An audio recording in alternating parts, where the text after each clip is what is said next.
Hello and welcome to Dice Masters United. I'm Spug. I'm Ben. I'm James. And I'm Peter. Coming up in this episode. In our final episode of 2021, we'll be looking back and picking out some of our highlights from the past 12 months. We'll be assessing the current state of Dice Masters and where we hope things will go in 2022. And we'll be reflecting on our favourite tournaments, teams, and triumphs from the past year. All that and more in the latest episode of Dice Masters United.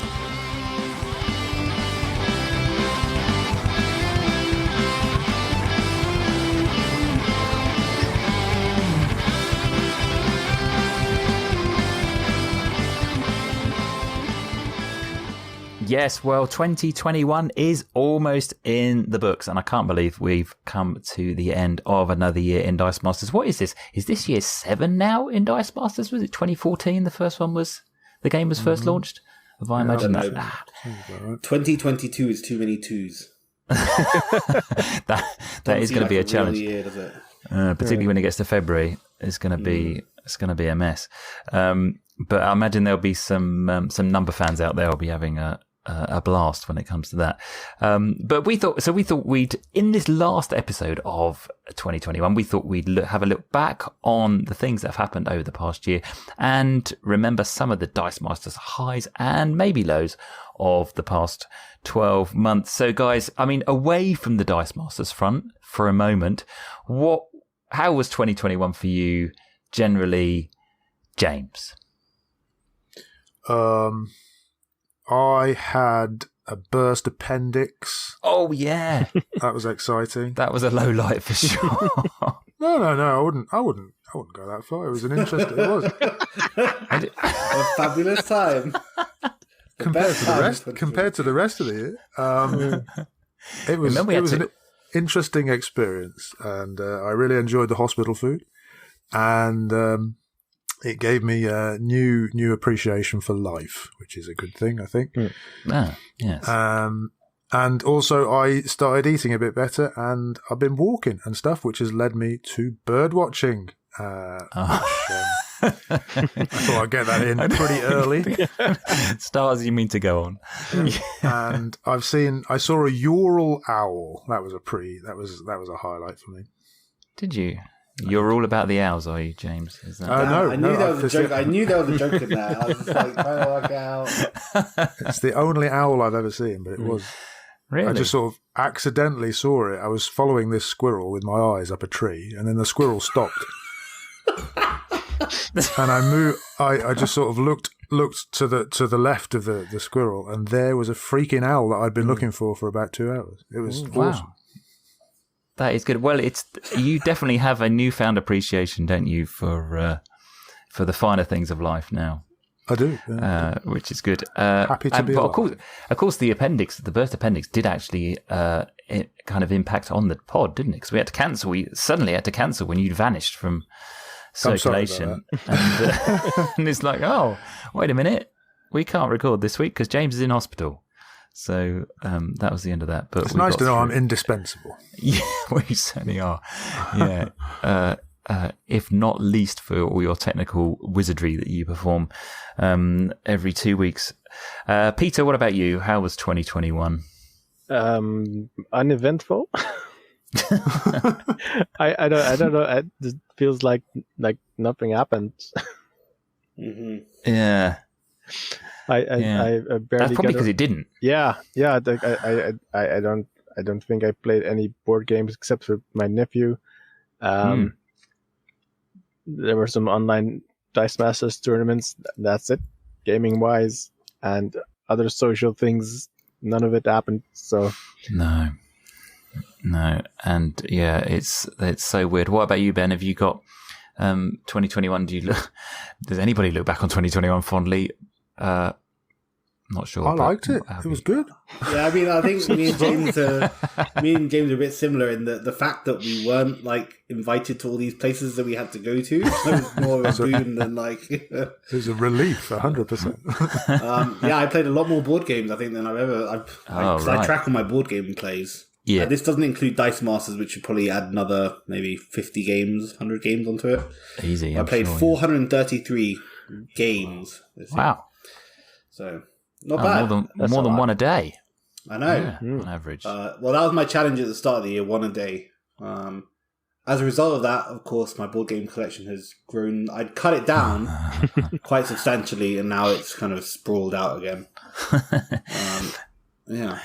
Yeah, it feels like this year I've played maybe a bit like Peter, because I haven't been able to see people in real life quite so much. It seems like I've done much less board gaming, Dice Masters aside, and no in-person Dice Masters, I don't think, whatsoever. Nope. Which is shocking.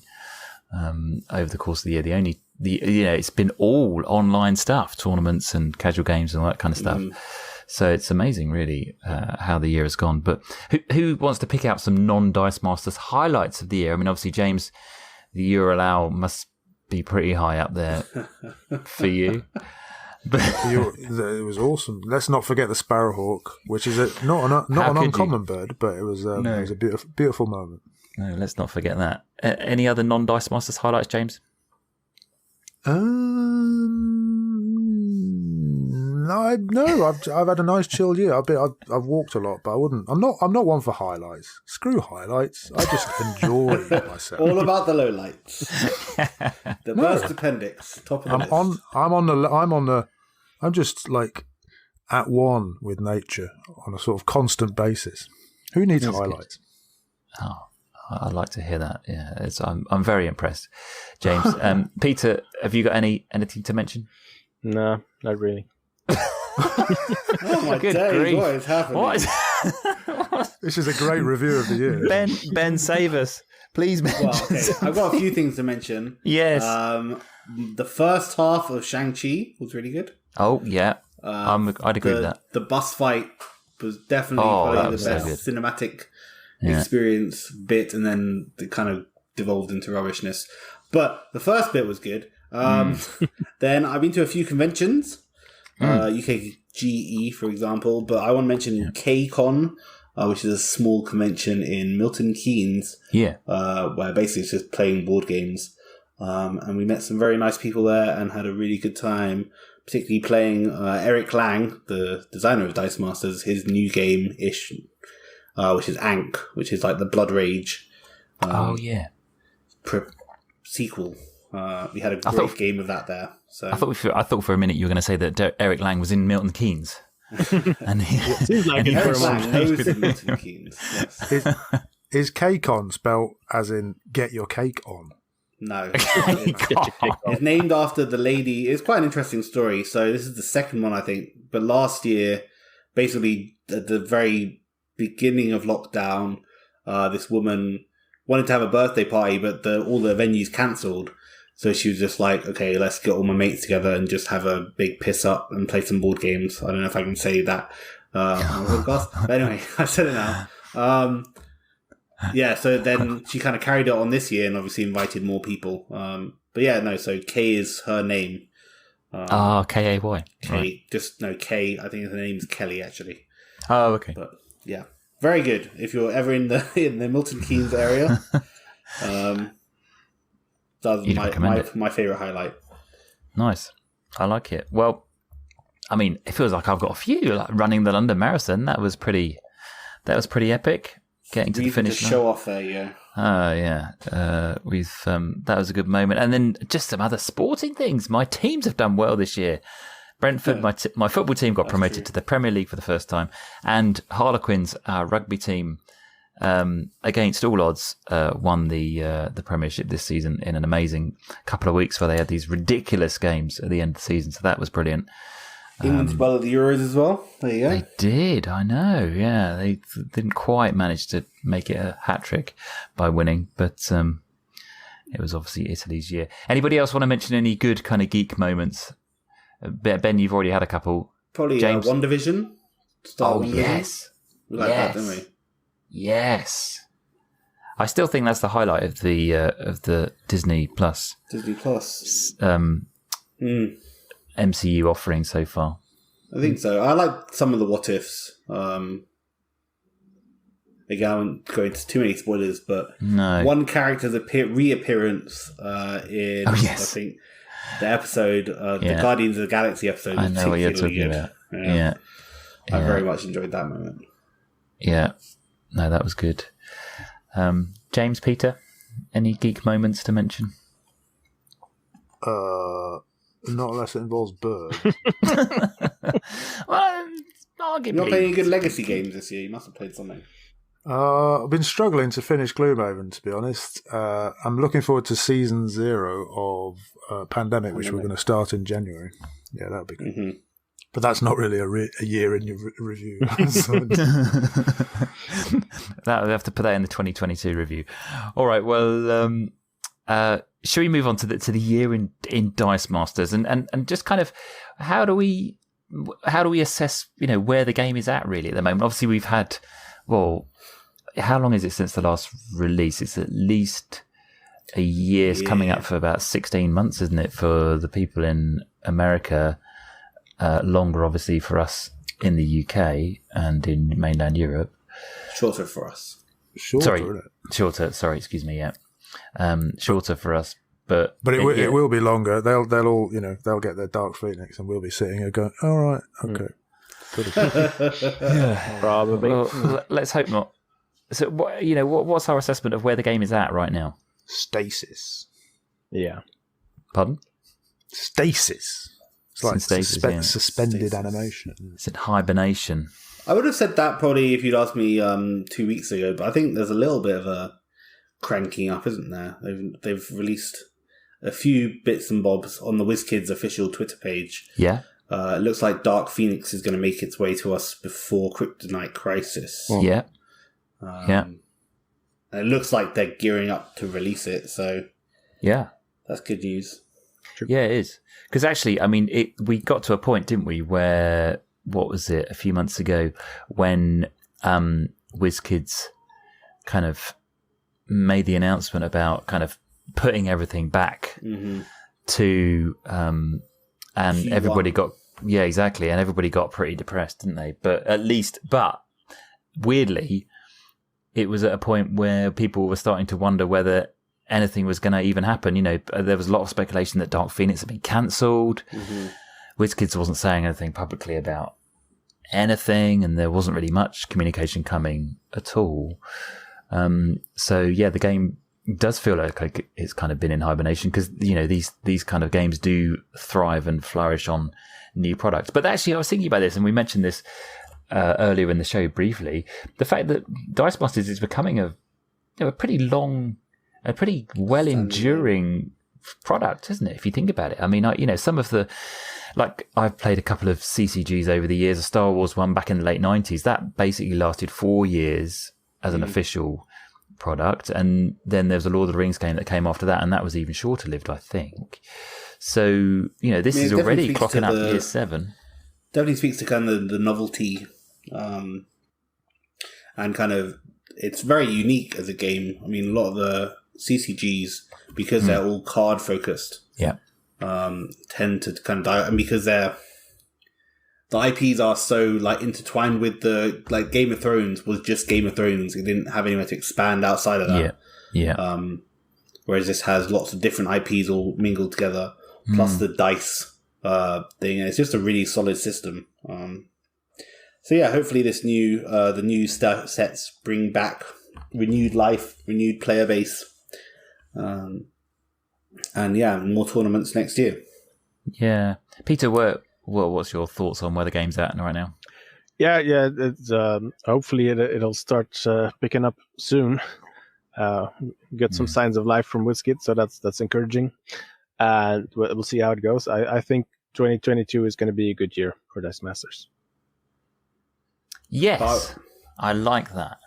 I mean, I was just saying before we started recording that I'd basically gone through all my cards that I had out, cards and dice I had out, which I basically haven't looked at all year.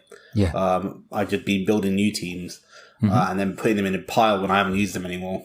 So I put them back all in their binders and all in their boxes and built some new teams. And that was kind of the first time this whole year I've done that kind of refreshing process, which is like one thing I like to do with it. Yeah. And that felt good, yeah. So I encourage people who haven't had a look, maybe go build some new teams, get ready for the new sets. Yeah. Yeah, it's exciting. I think it's kind of exciting, even though we're on the cusp of new stuff. I mean, obviously, just this week we've had a announcement yesterday, I think, as we record, from WizKids, kind of cryptically saying, Dice Masters fans, are you ready for Dark Phoenix? That heavily implying that's going to be the next. That is going to be the next set. But James, what are your thoughts on this?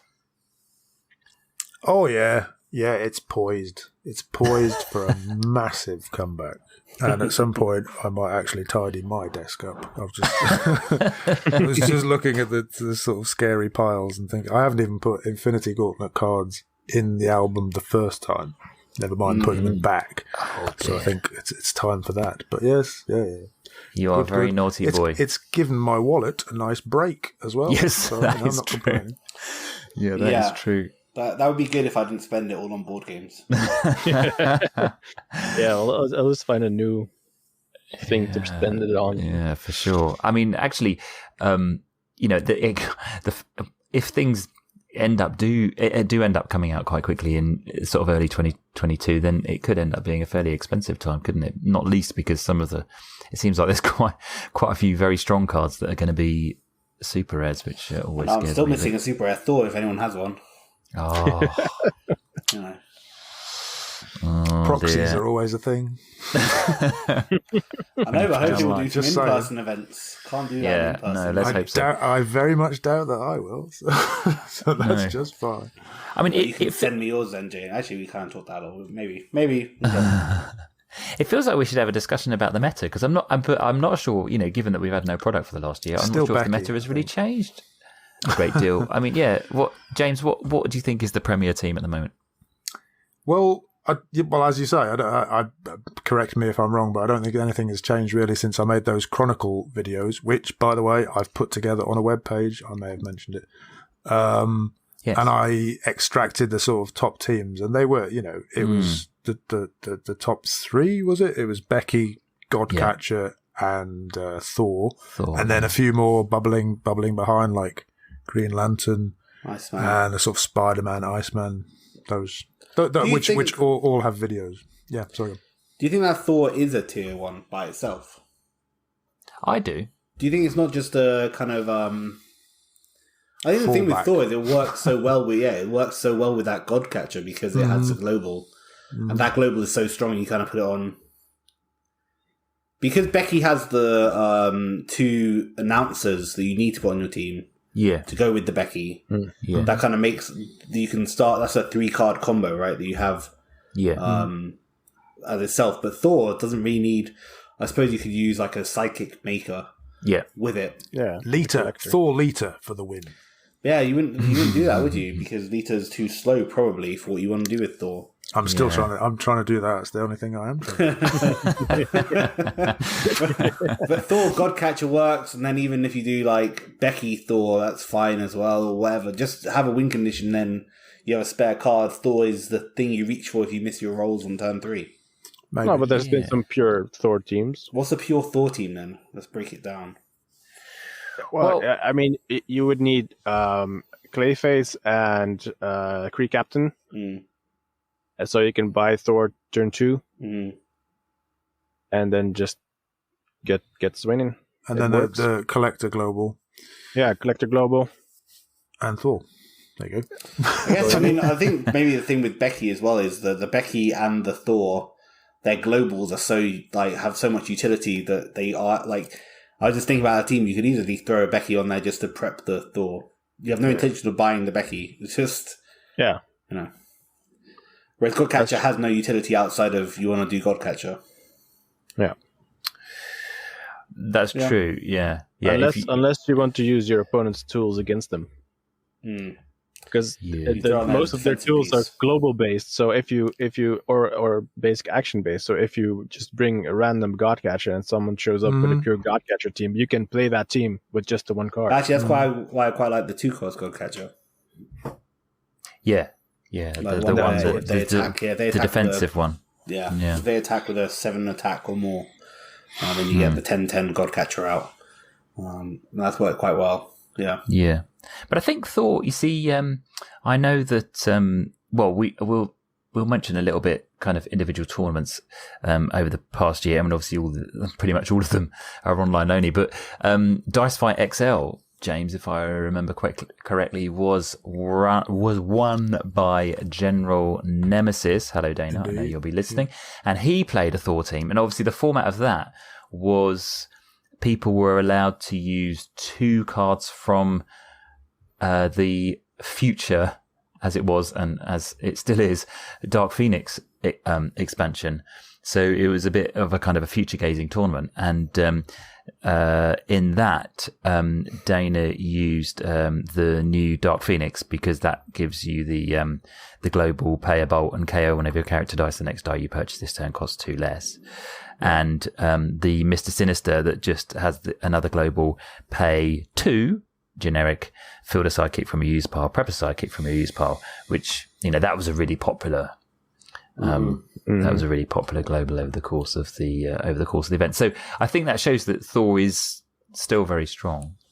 I'm not saying it's not strong. I'm just wondering if it's as good as Becky and Godcatcher or does it stand by itself? Is what I'm saying, or is it kind of like a really strong, like a 1.2 tier? I guess I don't know.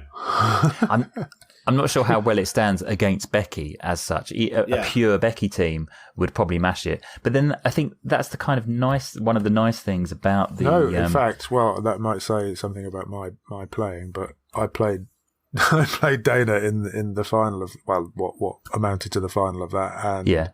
And I didn't mash him. I was Becky and he was Thor, and it was pretty even. I mean, really? That might well say something about the fact that he's quite a lot better at playing than I am. But no, I think it stands. I mean, I know what you mean, Ben, but I would still. You did kind of, I don't know if you. I mean, it's difficult to say because I don't have the cards. I've never built a team around it. But I don't know if you would put 9 cards around it that didn't include Godcatcher. Whereas I think you could put 9 cards around Godcatcher that didn't include Thor, maybe. Although Thor would work well for... I don't know. Yeah, I kind of want Thor on the Godcatcher team. Yeah, you kind of do. Yes, indeed. But I mean, it still feels like, though, we're in quite a nice place with the meta in the sense of the fact that, we've got new stuff coming, some of which scares me quite a bit. I'm worried about that. In terms of some of the strong stuff that's coming. Gladiator Global. Yeah, that's right, Ben. So that Gladiator Global does look like it's going to be pretty scary. So you mean the one that has you pay a fist and then it means that your characters can't be affected by global abilities in the attack step, which is a bit terrifying when you've got huge things like Becky and any other kind of massive overcrushing things coming down your throat. That was a fairly ubiquitous card when that global was printed on the old Doom Caliber Knight card in the original Yu-Gi-Oh set. So it would be reasonable to assume that it's going to be pretty omnipresent when it comes back, eh? Yeah, I think there needs to be. Hopefully, there's something that lets you affect your opponent's field during their the step where they pass you priority before their attack step. Yeah. Messing around a little bit with the Harley Quinn, the way you KO Harley Quinn and then you can kind of blow up the field or you re-roll everything in the field. Yeah. That might be a good defense against it. But I think it's going to take away some of the subtlety from Becky. I really dislike Becky actually. But it does have like the kind of counterplay with, or not counterplay, the interplay with Becky and then having a backup win condition if they have static field, something like Danny Moonstar. I quite like doing. I would love playing with Danny anyway.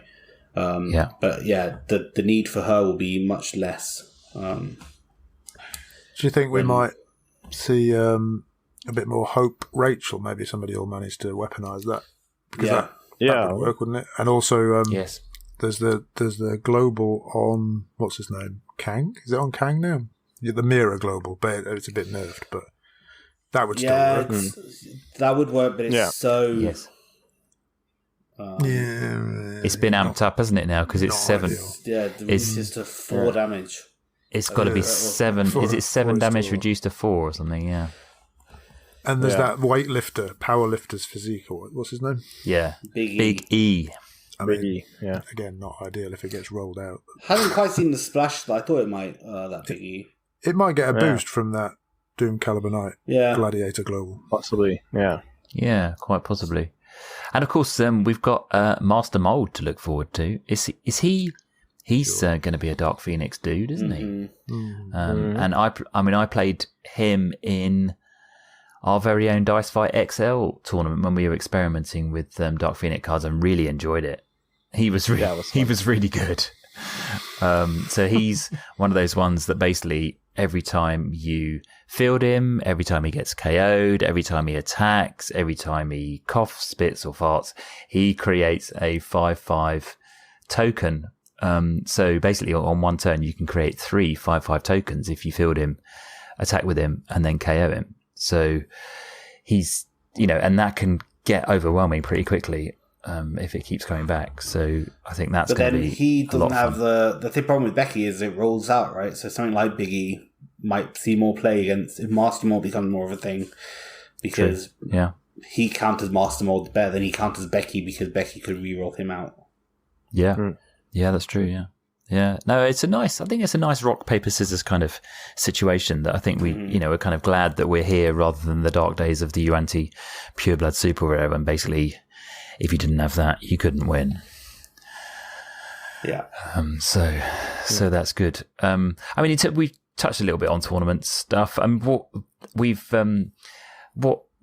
people's kind of favourite tournaments from the past year? I mean, as we said before, virtually all of them have been online this year. I mean, Ben, you did a bit of totting up, didn't you, of what they'd been so far this year in terms of major tournaments? If this is wrong. I'll get you to read it, so it'll sound like your fault if it is. This was Oscar. I tried to find all the tournaments that were online, so if I've missed one, let me know. But there were 3 MOD PDMs, I think. Yeah. 2 Breath Weapon X Fests. 1 Roll for the North, 1 Dice Fight XL, and 1 2-team takedown. Yeah. Partridge in a very seasonal, James. And of course, there were dice fights every Thursday night, pretty much. Between over the rest of the course of the year, and presumably there would have been the Tuesday night. The Tuesday night weekly Dice Arena as well. So there's been quite a lot of stuff going on. Any favourite moments, Peter? Have you got any particularly fond memories of particular events that you really enjoyed? Not necessarily anything in particular, but I played in almost all of these, right? And I had a good time. So it's been fun. That's good to know. James, what about you? I think I played in almost none of them, damn. except for the one I organised, which I did remember. I remember enjoying that very much. I'm playing Dana in. It wasn't the final. Let's be clear, because it was Swiss rounds, wasn't it? But what kind of felt like the final, because it decided whether he would win, and he did, and it was a really good game. Yeah, I enjoyed that. That was fun. Yeah. No, that's good. And Ben, have you got a particular highlight to remember? The one I won, probably. What was that? Well, I think it was MOD PDM, the spring one. Okay. And I played an Iceman, Danny Moonstar, kind of the team that Peter's Iceman team with the Turk Barrett. Very global heavy. Yeah. I think I had a good match against Troy, I believe, in that. Where I think I messed up a little bit and cheated a little bit, maybe. I don't know. Right. I cheated in so many online tournaments. It's hard to remember. You did, didn't you? Because, of course, against Kim of Double and Dice fame, you were cheating horribly there too. So you've got previous, mate. You've got previous. Confessions of a world champion. Yeah, I think there was. I mean, I like those teams where you have lots to think about. You have lots of globals going on. That's kind of right up my street, and online sometimes, especially after a long load of tournaments, load of games. Sorry, in a day. Some sloppy play sometimes happens. Yeah. Yeah, indeed. I mean, I feel like I really enjoyed the 2-team takedown tournament. in the sense of I just really like that format. So people who are not aware of the 2-team takedown format, basically you have to build 2 teams with no overlapping cards between the 2, and that 2-team takedown tournament that was earlier in the year had a very restrictive kind of format as well, in the sense of there was loads of banned cards. All the sort of top tier cards were banned. So there was no Thor, there was no the strongest Becky wasn't there either, and also Godcatcher and that kind of stuff was all out of the way. So people were reaching for other things. So it was really interesting playing, and then you were playing maybe a game a week, but you'd kind of have a bit of time to think about it beforehand, look at the other person's team and prepare a time. I really enjoyed that. It was great. So more 2-team takedowns, please. That's one of the big pluses of tournaments that go over weeks, is that kind of you see your opponent's team and you have maybe a week where you could do some prep work for the games. So but Peter, did you have a favourite tournament particularly that you played in over the course of the year? Well, I also enjoyed the 2-team takedown, but I also enjoyed the Breath Weapon X Fests, both of them. Because one, I did very well on them, and 2, they were different. Yeah, because they had some interesting formats. One of them had like 1 card only, 1 die per card only, and the other was you had to use an affiliation that didn't have 8 cards. Oh yeah. So they're both very limiting formats. So that was interesting to build for and fun to play in. I also very much enjoyed their prizing. The way the giant sleeve thingy, So they're prizing sleeve. That thing, but also the way they decided to give out the prizes in their first one, where every game you won, you got allocated a die. Yeah. And then they did like a big randomizer where they rolled all the pulled the dice out of the bag and then rolled. Yeah. That was such a faff. That was funny. It did get very, very silly. Yeah, because Rob was using that ridiculously long bag that was like an elephant trunk or something, wasn't it? It's just crazy. But yeah, so 2-team takedown, we really enjoyed. Hey, CR Game Room, if you're listening, revive the format, because it's been too long, and we really appreciate that. So it would be cool. What do you guys prefer then? Do you guys prefer the 1 day one shots, or do you like the longer, more protracted over several weeks? That's a good question. I like them both. Yeah, a combination of both every once in a while, one or the other. Yeah, it's good for me. I do recall that the final 2-team takedown tournament that we played in February had a sort of double elimination format where you had to kind of lose twice before you were actually properly eliminated. I felt that was good in a way because it gives everyone a second chance, but also it does mean that things can spin on for quite a long time. And it felt like it was a very long time before we finally got an actual winner in that tournament, who I believe was Laurier, wasn't it? Who came from the losers bracket to triumph. So we get to do like a combination one, a little bit like they do in football or soccer, with the kind of like qualifying group stages and then the longer knockout tournament. Whether you do like one as a 1 day off event and then go from there, or maybe culminate in a 1 day event. So you do like a series of rounds of everyone playing each other. Oh, like the group stages. Yeah, over a series of weeks or whatever. And then the final thing, because a lot of the time it feels like by the time it gets to the final, no one is that interested anymore. Yeah. Because obviously only 2 people are playing. Yeah, so that's it'd be interesting to do an event where the qualification for the 1 day event was kind of a longer of a process. But I mean, to answer your original question though, Ben, I think that I do like playing online, and it is very convenient. But there is nothing quite like playing against a real person in real life. I think when you can actually see the whites of their eyes and see the cards they've got in front of them. James is making a face. Well, yeah, I mean, talking of that, I should mention that I actually did play Dice Masters face-to-face this year. You did? At the UK Games Expo. Yes. Gave a whole half a day, which was a very, very cool experience. Yeah. And a great time. And actually, I played a bunch of games with some of those people, other games as well. So that was a great weekend. But yeah, drafting Dice Masters for the first time in ages was really fun. Especially person to person, because you have a little bit of like that, what do you get in your packs? What do you get in your packs? What are you going to pick? What are you going to pass? Yeah. A bit more interaction. No, that is good. Yeah, that was that wasn't a big, that was kind of in the middle when we had a bit of a window in the sun, wasn't it, where people were able to meet up a bit more. Yeah, and I mean, it was a bit of a short notice, but it's still a good 20 people, I think, maybe a bit less. Brilliant, yeah. Of a turnout. But yeah, no, that was I think single affiliation as well. I didn't do very well, but yeah, it was a fun event to be in. Yeah, you're going through a barren spell, aren't you? I think, Ben, this year, aren't you? In terms of I haven't won many tournaments, I don't think.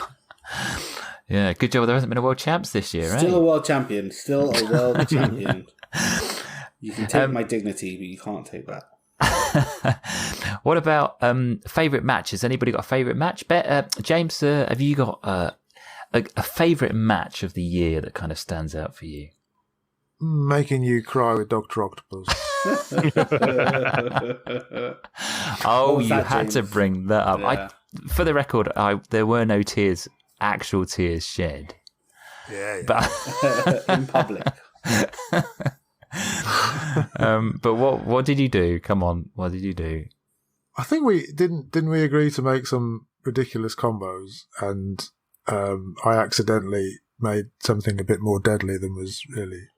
Isn't it 7 costs are over? Yeah, we did did. Some sort of giants thing. It was, we were doing 6. We were rolling 6. We were drawing 6 dice every turn. Oh, is that what it was? It was the Jimmy thing. Was that? Okay. So we picked the kind of giant. We played giants as well, and you had a overcrushing Dr. Octopus / everything must block thing. Yeah, the Doc Ock that deals equal damage to each of its everything that blocks it, and then give that overcrush probably with anger issues, I should imagine. Seems to be on there. And make a bunch of sidekicks block it. Well, in fact, you probably only need to make about 3 sidekicks block it, and that'll do. Yeah. Funny because that you put that as your favourite match of the year. It's quite possible that I might list that as my least favourite match. Well, what a surprise! It's no coincidence, but also to be fair, I've actually mentioned the only other match I can remember. So there was that one, and the one. We should put a link because we did make a video, didn't we, of that? Indeed, if I recall correctly. So we should put a link in the show notes to. I tell you what, I had a nice game with Rick, which I actually might release as a video at some point, in which he was playing Dick Grayson, and that one, the innuendo Dick Grayson, and it was just full of the most childish jokes about pumping your dick up and stuff like that. That was a fun game. So I might release a video and you can see just how puerile we are. I'm not sure how edifying that will be, but hey ho. Peter, have you got a favourite match that stands out from the course of 2021? I had a pretty good one against Mike Pugh recently in the Roll for the North, where I was getting clobbered by a bunch of Spider-Men, but I was taking the damage because life is a resource, and then I managed to pull out the win in the end. That was a good one. What were you playing? That was the. What was the format? What was I playing? I don't know. I don't even remember. Probably Deadpool. Or was it? No, it was the Dice Masters versus Cancer thing. That one. Oh yeah. You did play Deadpool, didn't you? Did I play Deadpool? You want too much. Come on, you remember the match. You can't ask for the team as well. Oh, sorry. Me and my details. It was Roll for the North, I think. More. I don't even remember. It was a good time. Well, I can tell you that in Dice Masters versus Cancer, you played a team that had Dum Dum Dugan. Right. Does that ring any bells? Yeah, Madam Mask. And Madam Mask. Madam Web. No, Madam Web, sorry. Madam Web, yeah. But, and also Madam Mask is also in Madam the team. Mask, yeah, because it was the single set one. Yeah, I think that might have been it.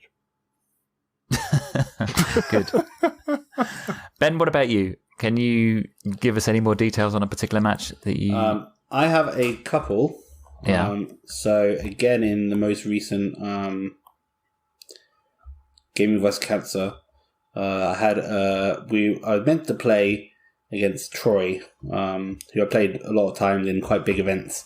Yeah. And I think it was the last round. And he was like, "Oh, do you mind if my son wants to rematch?" I think me and his son had played previously. Yeah. And he wanted to rematch. So instead of Troy playing that last round, his son came and played. Yeah. And that was quite a nice event, a nice little match. And he's a good player, and learning the game as well. So it's quite fun, kind of playing a bit more casually in a serious event. Yeah, that was a lot of fun. And then that one that springs to mind as well. Just for the record, who won that game? I don't remember. It's not about the winning, is it? I think you might find that you were beaten. It's but not anyway. about that. About the taking part. Anyway, the other one that's again a loss. But we played in the Breathweb. Was it? I can't remember which one it was. It must have been Breathweb X, because it was the one where you had to play an affiliation. No, it might be. This is like a review of the year from Last of the Summer Wine. I know. Sorry. Nothing. I was playing X-Men. And I had Professor X from Uncanny X-Men. Was doing Rampage Shenanigans, and then Rob beat me with just playing Typhoid Mary. That was the only card on his team. Oh, yes. And he blanked Professor X, and then my whole team became very useless. So he did nothing but have one character on his team, and he beat me. So that was a good game. Certainly memorable. Mm-hmm. Now, given the forensic level of detail that we've had in some of these previous questions, I hesitate to ask this, but can anybody recall a favourite combo from the year that they saw, something particularly good that they remember that stuck in their mind? Don't everybody shout at once. I can go first because I have actually got something that I can remember that I did think was very good. We did mention it on a previous podcast, but I played Whip It Good Jason in the 2-team takedown, and he had a really great kind of card combo that caught me on the hop, which was Wolfguard Terminator from the WD-40 set, and it's a 3-cost bolt that says reduce all damage dealt to Wolfguard Terminator from each source to 1. And he put that in the field when I had a overcrushing Becky Lynch on my side of the mat, and then he played Confront the Mighty, the action, and he rolled that, and it says target character die you control has attack equal to the defense of target opposing character die until the end of turn. Those 2 character dice deal damage to each other equal to their A. Now, very often when you play Confront the Mighty, both things end up getting knocked out. That just seems to be what happens with the Confront the Mighty, because they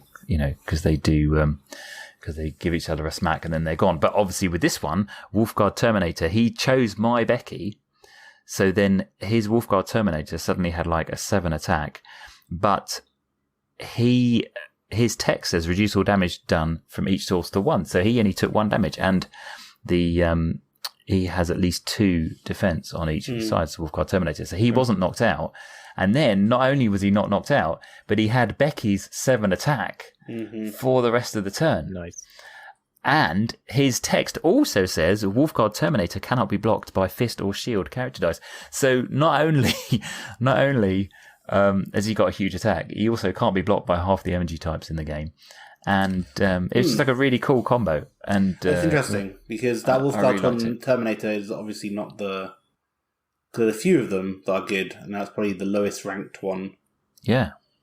But that combined with the Confront the Mighty, just because of the specific nature of all the different bits of his text, was was totally great. So that was my combo of the year. Has anybody else managed to dredge one up from their memory banks? Yes, James, go on, please. There was a video I did with Nick where he did the Rush. He did a sort of Rush masterclass, and it was a sort of standard Rocket Raccoon and Groot, which rush off each other, I think, and then a yawning portal to sort of set up the timing. Oh yeah, and he just ended up pretty quickly. He wasn't hanging around. It took a few turns to set up, but once he was there, he was just drawing and rolling all of his dice every turn. That worked really well. And then he had Seth Rollins cross pulse, deal 2 damage to all opposing superstar dice. So he had plenty of energy. So cross pulse triggers when you buy it with the appropriate energy. So he could have this sort of basically breath weapon and a huge field. Yeah, it was really good. I like that. The first and only time Rush has ever worked. Yeah, that may be true. You guys, Ben, Peter, got anything you want to mention? My one, a bit big-headed maybe, but it's sort of like, I can remember stuff I built. Yeah. At the start of the year, we did a bit of a team building challenge idea, which was based around the super rare Spider-Man. Yeah. Superior team up, who gets the affiliation of every other card on your team. Yeah. And I paired that with the Miriam, where when you field Miriam, you can bring in a character from your use pile equal to the number of lanterns in your field. So if you've got Spider-Man out and a bunch of different lantern colours in your team, he became all those colours, and you could field Miriam and bring in a 6-cost black lantern anti-monitor. Yes. And James proceeded to batter me with his team up. Rubbish. His team up team. But anyway, that was Jack's team, I think. I don't know if that was this year he played it, but it probably was, wasn't it? Because it was, yeah. Yeah. So I actually liked his. His a bit more cheesy, but it was team up with that same Spider-Man and just a ton. Sorry, I'm not going to swear. Yeah, a ton of affiliations, which is obviously, you're giving it to your opponent as well. But it was still good. I like that. That was very nice. Let's look forward a bit. We've talked a little bit about this, haven't we? Previously, but where are kind of hopes for 2022 in terms of the game of Dice Masters? I mean, obviously, I'm hoping for some in-person games, some in-person tournaments. That would be really nice. But obviously, some new product is kind of fairly high on the list, if not totally number 1, 2, 3, 4, and 5. But what are our hopes generally in terms of where the game might go, what might happen, how the meta might change? What are people hoping for, Ben? I would like to trying to think about a little bit left field, I suppose. I would like to see some of the big board game reviewers, get back on board with the Dice Masters kind of hype train. Oh, nice. The new product comes out and they kind of make a big deal out of it. Yes. Coming back. Yeah, that would be cool. Yeah, get it in front of lots of geek eyes. Mm-hmm. Yeah. Yeah. Mm-hmm. That would be very, very nice. Peter, what about you?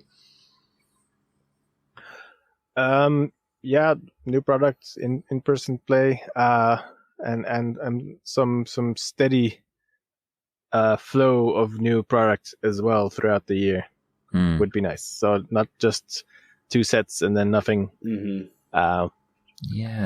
So, and not just like big chunk dropped in January and then exactly. Yes. Consistent stuff. I mean, where are we at the moment in terms of what they said? I mean, obviously they've said Dark Phoenix looks like it's going to be early 2022, and then Kryptonite Crisis, we hope not too far behind. But then where after that? Fantastic Four versus Galactus? Yeah, I think so. Yeah.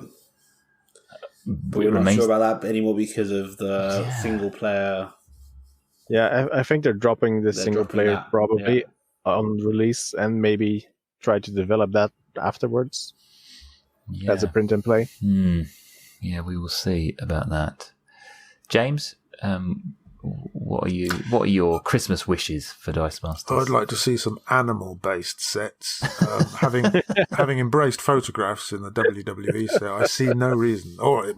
In fact, it could be sort of Wingspan style painted artwork.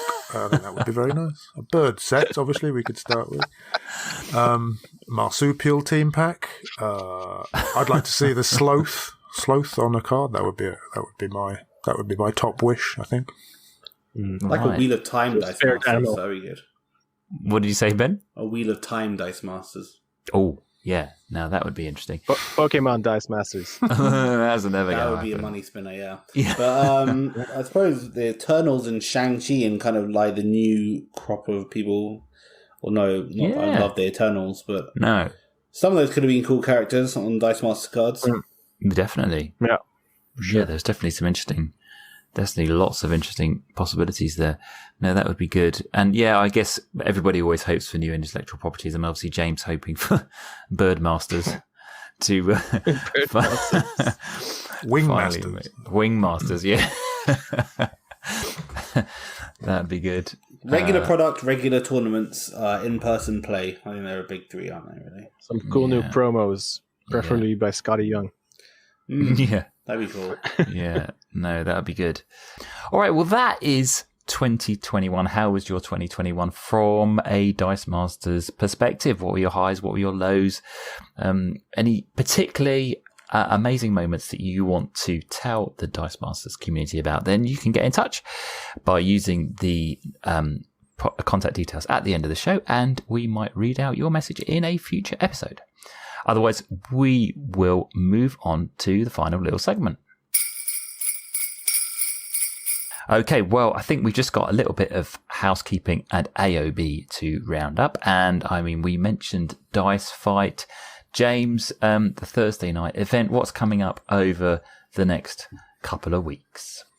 As I mentioned, Danny and Rick have been doing a sterling job of planning out the entire year, so you can find out all of the coming events on the Dice Fight page, which the link to which will be in the show notes. But the next two, on December the 16th, we have Silver Blitz. Silver Age is the format from Shinies onwards, so that's Green Arrow, the Flash onwards, unless it's strictly Silver, in which case that ends at Modern, but I think it's the whole thing, including Modern. Blitz is with the chess clocks that I just mentioned, and the competitive level is orange, so with the orange band list. Then on December the 23rd, we have a fully golden event, so you can play everything, and it's green, so don't take it too seriously. And the initial letters of each of the cards on your team should spell out Santa Claus. Hey. It should be Father Christmas, but that's probably more than 10 letters, I imagine. Just by a tad, yeah. And, just for the sake of completeness, till the end of the year, on the 30th of December, there is Straight Golden, and it's red. So bring your most horrible, disgusting. That sounds good. What a way to see out the year, eh? It's as we said, it's Thursday nights, 9 p.m. UK time, 10 p.m. Central European time, and some other times in other parts of the world. But it's a lovely little community. You do get involved with that, and all you need is a webcam and access to the Discord channel so that you can get involved with some of the action. But if you can, then do play, because it's always a lot of fun.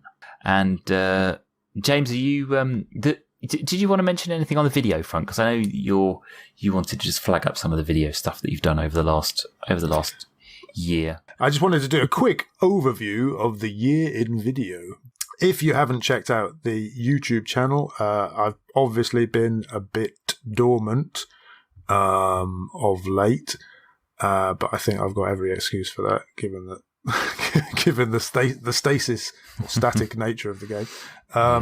But just a quick rundown from, this must have been January. We started with loads of draft stuff. We had a load of Infinity Gauntlet drafts between us, and we did a how to draft video. And then we did sort of, just to speed up because the games can be a little bit slow, we did some Blitz stuff with chess clocks, which was pretty fun. Oh, yeah. Check out those. Then there were some Kryptonite Crisis spoilers. Then I did a video about that Spider-Man set that disappeared, and I started sort of getting into finding the artwork and stuff. I was really pleased with that. That was dead good. Then we had a competition in which we gave away some X-Men The Animated Series promos, and we got lots of useful comments which we should definitely have a look at about what sort of things we should be doing. Then we had a bit more spoilers, and that team up thing that Ben was talking about, that was apparently 9 months ago. And then I started that Details series, in which I decided I took it upon myself to go through all the bits from the rule book that I haven't covered in our first, the how-to videos that me and Zach made. All of the sort of more intricate stuff. The first one was about while active and when fielded, and lots of little bits from the rule book and also from like significant rulings. Did a couple of them, pretty widely spaced, and I still haven't got to the third one because I think it was the second one or the first one that did me in. That was just before I had my appendix, so I blame the effort I put into that video, frankly. Then we had Doc Ock that we mentioned earlier, and then it was me and Nick had the modern bard. So it was, what was it? It was like everything was modern, plus you're allowed to have the bard to see how that would fare in the modern meta. That was interesting. Then the Rushenanigans thing, and there was Necro War, which is Jason's custom format. A couple more spoilers, and then that the shared art video. I was really, really proud of that one. Please go and have a look at that one. That was Nick's research into which Dice Masters cards share art with each other, and there's some fantastic stuff in there. I think that might be my, apart from the how-tos, maybe that might be my favourite video. And after that, it was Dice Fight XL in the summer, and since then, bugger all. It's just been the podcast in sort of video format, so to speak. Good. Well, yeah, but it was good. I'll get back to it eventually. If you want to go and revisit some of those videos, then well, obviously we can put a link in the show notes. But yeah, thank you, James, for that little roundup of the stuff in video. Okay, well, that brings us to the end of the show, and indeed the end of 2021 from our perspective. It's been brilliant having you with us, and thank you very much to everyone who has been in touch over the past year and who has communicated with us, taken part in polls, and done anything on the DM United front. It's been really good to have you with us, even not even have us with you. I don't know, but it's been great, and thank you for listening. Don't forget to leave us a nice review or rate and subscribe using your favorite podcast app so you can be the first to know about a new episode when it drops. But apart from that, we have finished now for 2021, so we will see you in the new year. We hope you have a brilliant festive period, a nice rest, and a great start to 2022, and we will see you in the new year. I've just remembered we had communication, which I probably should have mentioned. Oh, it's a bit late now. No, we can put it in somewhere. Hang on. What communication have we had? It was quite nice, actually. I totally forgot about it. Yeah. We didn't give the contact details either. I forgot to give the contact details. So we're going to have to do that. Well, that'll work in quite nicely, in fact, won't it? It was from Andrew L. May. Yeah. Andy May. It's Andy May, yeah.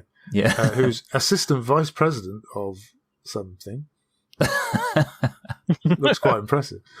It says, you mentioned that Yu-Gi-Oh! Was the first set with continuous action, which was a good nod. I will say, though, when you brought up the fusion mechanic, which did kind of suck, actually, except for once, see below, you neglected to mention that fusion evolved into the fabricate mechanic that we all love, that D&D added in Fair and Under Siege. As regards the occasion upon which it worked, he said, my son was once able to draft 3,000 dragons, not 3,000 dragons, but 3,000 dragons. And I got 2 once. That's pretty good. Yeah. And since it was a draft, he was able to ignore the single die limit. He also nabbed 2 Time Wizard dice and 3 Baby Dragon dice and absolutely annihilated me in our draft games by fusioning his way into all 3,000 dragons in quick succession. It was a very proud moment for me as a father. Very nice. So Thank you very much, Andy, for that. That was lovely. Great stuff. That's hard because I don't think they were in that set. The 1,000 Dragons were uncommon, rare, and super rare, right? Because the super rares displaced the common, I think. Wow. Did that? Yes, I think you're right. Yeah, you're very right. impressive. Yeah, I think I got the super rare and the uncommon, but I couldn't get the proper baby dragon, so I had to make do with the more expensive one, the 4+ one. Yeah, very cool. Not good. And yeah, fabricate is a very, very good mechanic. Absolutely. And sort of a weird kind of thing as well. It's not an obvious choice of mechanic to throw into the dice game. No, but cool all the same. So thanks very much for getting in touch. And are we recording? Should I do that? Yes. I don't know. It was a bit going into it was a bit weird. So I thought you were just reading it. So exactly. Sure. Yeah, I wasn't. I wasn't sure. Yeah, I was reading it, not knowing whether we were recording. But then, it doesn't matter, does it? Sorry. Do you want to do it again? I don't mind. No. It's fine, right? We'll make it work. I'm sure you can make it work. You mean I'll make it work? You're the wizard. Just leave it as it is. It's fine. They can see give people a glimpse behind the curtain of the unprofessional mess that we are often in. I'll say, sorry. Go on. And if you want to send us some fantastic email, which we will enjoy very much and try extremely hard not to forget and do at the end of the program, then the email address is Spug. hello@dmunited.eu. It really feels like the boot's on the other foot there. I always normally ask you because I'm always scared that I can't remember it. But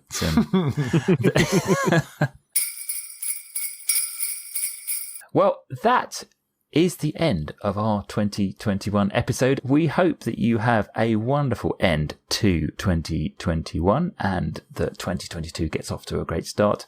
Thank you for being with us, and we will see you again next year. Goodbye. Ho, ho, ho, ho. Bye. Merry Christmas.